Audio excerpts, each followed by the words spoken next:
সুপ্রিয় কোয়েল খামারি বন্ধুরা, আমি আমার পাখির বয়স আজকে চলতেছে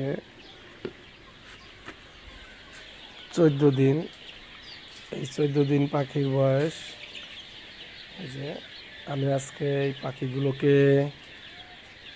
অ্যামাইনোভেট প্লাস ওষুধ খাওয়াবো পাখির ওয়েট এবং গ্রোথটা ভালো করার জন্য। এই যে এটা হচ্ছে অ্যামাইনোভেট প্লাস, বিভিন্ন কোম্পানির হয়ে থাকে এই ওষুধগুলো।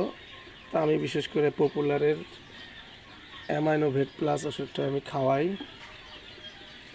পপুলার ফার্মাসিউটিক্যালের মোটামুটি ভালো কাজ করে গ্রোথ প্রমোটের জন্য।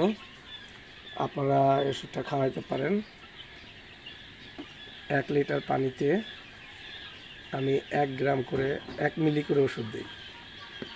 এটা 1 মিলি করে ওষুধ দিই 1 লিটার পানিতে। আমি পরপর 7 দিনে ওষুধটা খাওয়াই। আপনারা খাওয়াইতে পারেন। আশা করি ভালো একটা ফল পাবেন, পাখির গ্রোথটা ভালো হবে, ওয়েটটা আসবে, তাহলে ডিমের সময় পাখিগুলো খুব দ্রুত ডিম দিবে। ধন্যবাদ।